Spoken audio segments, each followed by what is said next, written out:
several months after coronavirus has become very much a part of our lives, and after we have absorbed and heard and read so much information about it, a lot of misinformation and myths still abound. There are a lot of questions that people have and are not very, very sure about. Now, someone who has been busting myths very regularly is Dr. Faheem Younus. He is Chief Quality Officer and Chief of Infectious Disease at the University of Maryland, and has been commenting on the coronavirus and its impact right from the get-go. I'm pleased to speak once again with Dr. Younus on the India Development Debate this evening. Welcome to the show. Thank you very much for having me. All right, let me begin with, I think, what is the number one question on everyone's mind right now. And I'm coming to you with very simple, very basic FAQs, if you may. One of them is, what really is going on with the vaccine? Now, we've had news this week about AstraZeneca and the Oxford trial sort of going into pause mode because of one negative sort of response from one of the trial patients. And that has depressed some people, put some people in a situation where they're asking whether the vaccine will come by the end of the year and will it really be safe? What would you say to that? Sure. So I believe that's a good thing that AstraZeneca has been extra cautious. They have halted the trial, according to their own words, out of abundance of caution. Of course, we don't know all the exact details. I'm not going to go into specifics. I don't know those specifics. What happened to that case, whether it was in the placebo arm, whether the patient was in the vaccine arm. We don't know any of that. But people actually not be alarmed, but be reassured. There is a reason. That's exactly why we do phase 3 trials. That's exactly why there are regulatory bodies. So these things can be checked in time when there is a trial. You don't want to find out this stuff a year later in 20,000 people. So I believe this is good. That's precisely how science works. One thing that this pandemic has changed, it has brought a lot of conversations that were happening in academic boardrooms out into the public, onto the social media. So people get to see things that they've never seen before and they get alarmed. For us, this is completely normal. There's no concern. Your second question, I do believe that vaccines will become available by the end of this year, but nobody wants these vaccines to be rushed. When they become available, I believe that availability will be limited and general population vaccination will be a 2021 event. I do not see that happening this year. But the vaccine coming to the market, some of the frontline people getting it, the vulnerable, elderly, immunocompromised people getting it, that would be a huge success. It's never been done in the history of mankind. A vaccine within 8 or 9 months is just simply unprecedented. One of the conversations that people are having is what will come first, the vaccine or herd immunity? I want to ask you a very simple question. Right now, there are a number of sero studies being done in different cities in India. Some of them indicate that a higher percentage of population than was previously known may already have developed antibodies. Of course, there are a lot of people who are getting COVID-19 and coming out of it. Do these people then develop some sort of an immunity and would not require the vaccine? Would a high enough number of people with antibodies mean that the requirement for a vaccine goes down? Yeah, you always want vaccine to be the conduit towards herd immunity. You'd never want a natural infection to cause herd immunity. If you had an option between, let's say there's a fire in the forest, you don't want enough trees to be burned so the fire will end. You want somehow to end the fire. That will be a better way to control it. Herd immunity is a very complex subject. It's not just that simple that you hit a number and boom, next day the pandemic goes away. It depends on the pathogen. It depends on the infectivity, the R naught of the pathogen. It depends on how much social distancing there is. It depends on what kind of super spreader events are happening. So there are many variables in herd immunity. We still don't know whether herd immunity will be achieved at 40% or 50% or 70%, or whether it'll happen in tiers, whether this train will slow down before it stops. So there are a lot of questions, but I believe vaccine is always the smarter, more effective, and more safer way to get to herd immunity. Why? Because when you vaccinate, the immune reaction is actually much stronger than what you get after a natural infection. Your antibody levels, your level of immunity, the degree duration of immunity is likely to be longer with vaccine as compared to with natural infection, number one. And number two, you don't get the disease. So you end up preventing millions of people getting infected or loading the ICUs or dying, even if that's 0.5, 0.4% death. That's still going to be huge once you're looking at a scale of 1 million people. And I do not believe, last point, I do not believe that herd immunity has happened before the vaccine or will happen before the vaccine. If it does, that'll be a bad situation. That means the forest has burned to a great degree. And that means we have underestimated the degree of death and suffering by a magnitude of number. So I hope that no city has to go to herd immunity automatically. No, so let me put it this way. If there are antibodies found in a person, or if they have already, gotten infected with coronavirus once and recovered, will they still require a vaccine? That's a great question. And I think the short answer is probably yes, because of what I earlier said, that you're robust. It's a much more robust response that you get.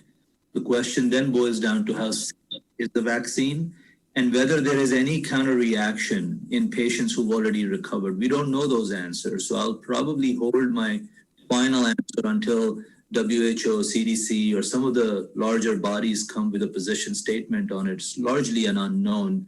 But if you put a gun next to my head and said, pick one today, my option probably would still to get vaccinated, provided the vaccine is safe. Okay. Another, very key question that people wonder about is about how the disease is continuing to spread. And one of the things that I've noticed that you have said is you've said that surfaces are not as dangerous as you think. Cooked food is not as dangerous as you think. And people aren't sure about these things. So can you tell us about it? Let's start with surfaces, packages that come into the house. Sure. First of all, cooked food is completely innocent. There's already so much taken away from us in this pandemic. Please do not suffer by leaving good food out there. Enjoy good food. I don't think there's anything wrong with that. As far as surfaces are concerned, that's not the strategy of this virus. If you were, let's just say we are the virus.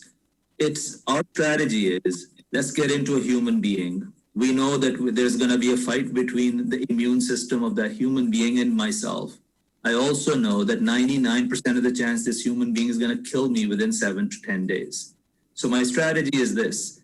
In those 7 to 10 days, I'm going to go from this human being to another human being and restart my cycle of 7 to 10 days. And that's how I get to live forever, right? So within 7 to 10 days, you'll hug or shake hands with someone or go to a party or go to a wedding and you'll cough or you'll just sing. You'll just be saying something loud and I'll get into a respiratory droplet and I get into another human being. If I don't do that, let's say you just cough and as a virus, I land on a surface, I land on a Amazon package or I land on some grocery or some fruit or whatever surface you want to name it. I have a few hours. I'm invisible. I'm now hoping that within those few hours, maybe minutes, depending upon which surface, what temperature, how much inoculum, within those minutes and hours, I'm invisible. I'm hoping somebody else will come and touch the exact same part of the package or the door. Then that somebody will also touch their nose or their throat with the exact same hand without hand washing. And that's how I will get into someone. Now, that's a very risky strategy. Because it requires too many things to go through. It requires an acrobatic, and life doesn't happen that way, particularly when you're invisible. And particularly when we're encouraging hand washing. Let's say I was sitting on that package, you touched that package, I got into the hand, but then you wash your hand, I'm dead. So this is why I'm saying that so far we are not seeing infections from surfaces. If somebody wants to clean their hands obsessively all day, I cannot stop them, and they should. That's more power to you. But the reality is this pandemic will wear you out. This is going to go on for months and months and months. And you will want to do something today, but you will not be able to sustain it 2 months down the road. And then what will happen is likely that you will go to the exact other extreme and you'll say, it's all hocus pocus. None of this works. I'm not going to wash my hands. I'm not going to wear a mask. And again, that's the virus's strategy, to take you to extremes. If you stay in the middle, which means wear a mask, wash your hands, and avoid crowds, and not worry about every little thing, chances are you'll be able to live your life, you won't be paralyzed, and you'll be able to weather this storm, which may last 6 months, 12 months. And that is why I always say, people wonder, why is he stopping us? Why is better safe, not sorry? I want to be extra careful. I've been seeing patients for 20 years. I've been an infectious disease expert for 20 years. I can tell you, even I cannot sustain that level. So don't commit to something. This is not a sprint. This is a marathon. Let me come to masks then. That's very much part of the marathon. You would agree? Absolutely. And so much, confusion out there about masks. Are the disposable ones better? Is it safer to wash them? Should you wear one while exercising? Is it okay if, you have a mask, then can you go around and do other things? Tell us a bit about what we know of how much masks protect us after all of this time. Great question. So everything in this pandemic, people should look at it as a spectrum. Nothing is black and white. It's not a 0-1. This is not computer science. So what I say is there is a grade with everything. And when you do all of these things together, you get a good 90-95% protection. Masks are one piece of the puzzle. They're not everything, right? Number one. Number two, first of all, if you've bought into the idea of mask, that a mask is a good idea, it protects us, I think 90% of the battle is won right there. After that, it depends on a lot of resources. If God has blessed you with a lot of resources and you can afford a new mask every time you go out of house, more power to you. That's great. That's always best. But that's not the reality for a lot of people. Masks are in shortage. Not everyone can buy an N95. People don't know how to use or dispose of them. So my quick suggestions there, number one, you wear a mask. Never try to touch the outside surface of a mask because that's where it may be contaminated. If you have to adjust it, just try to wash your hands afterwards. Number one. Number two, if you have to save it, if you want to reuse it next day, don't put it in a plastic bag because it'll accumulate moisture. Put it in a brown bag, like a paper bag. That is more breathable. Number three, if the mask is broken, torn, then you dispose it. Number four, you can wash a mask and reuse it. We don't know how many times you can wash it. You can wash it 5-10 times as long as its structural integrity is still there. As long as its ear loops are there, it's not broken, you can reuse it. Will it reduce its efficacy to some degree? We don't know. But the reality is you're not using it in an intensive care unit of a hospital. You're probably using it in a market, in an office, and that's perfectly fine. So the reality here is do what you can do. And if everybody did what they can do, we would crush this pandemic. If somebody has no mask and they just put a handkerchief, a rumal on their face, that's better than nothing. That's much better than nothing. Those who could deserve a mask, they will put a mask. Those who can afford an N95, they put an N95. If we all aligned, 90% of us started using some form of a face covering, you will see how quickly you can crush this pandemic. The problem is we're getting mixed messages. We're looking for either a perfect yes or a perfect no. And there's no such thing with a microscopic enemy. One big debate is masks while exercising or walking. And this becomes the conversation for a lot of heated back and forth, especially in housing societies, etc., complaining about neighbors who don't wear masks while they walk by you. How dangerous is it not to wear a mask while walking, or should you be wearing even while physically exerting yourself? Sure. So I think this is a good example of how we tend to go to extremes. I personally feel, based on the current science, that it's okay not to wear a mask when you're exercising. Actually, it's encouraged. If you're running, if you're on a treadmill, I don't think you need to wear a mask. I've tweeted about it as well. When you're out in a community, let's say you have a communal park and you're out there for your morning walk, Once again, I personally think it's okay not to wear a mask because these fleeting encounters, what we call them, when you pass by someone, I'm asymptomatic, you're running in the park, I'm running in the park, and we pass by each other for 2 seconds, that's not an exposure. That is I don't even want to use the word exposure for that. Once again, that's not the virus's strategy. What CDC has defined a high-risk exposure is when you're within 6 feet of someone who's symptomatic, who's COVID positive, number one, neither one of you is wearing the mask, nor the patient, neither the patient nor yourself. And number three, the encounter lasts for 15 minutes. That's a key. So 5 seconds, 10 seconds, 30 seconds here and there, I don't think increases our risk. No, nothing is 100% risk-free. You can slip in your bathtub, hit your head and die tonight. That's possible. That's not very likely. So I think we have to really look at the likelihoods and be okay with 90, 95% safety. Because if all of us, our unity is more important. When we start fighting over that last 5%, everybody loses. No, but then Dr. Younus explained one thing to me, and a lot of people I speak to anecdotally wear a mask, but they still know of someone who has gotten COVID. People who've not stepped out of their house have tested positive. Everyone has worn a mask, has kept distance, etc. So is this working in ways we don't understand, or are they increase in numbers just down to people not following the rules? Yeah, so it's hard for me. I empathize with people who feel like they did everything and still got COVID. I cannot comment on individual issues, and I respect and I empathize with their concern. The science, however, is pretty clear. You got exposed somewhere. The science says that you just don't get it otherwise. And it'll take a humongous level of an individual contact tracing and effort to define and determine where these people got it from. But I believe we know enough about this virus at this stage that if you were doing, and the example I'll give is look at New Zealand, look at Taiwan, look at South Korea, look at Vietnam. Why aren't infections happening there, right? The same virus. If it's surviving on surfaces, it should be causing infections there as well. Vietnam has almost 100 million people, not a very rich country, very similar to India, actually.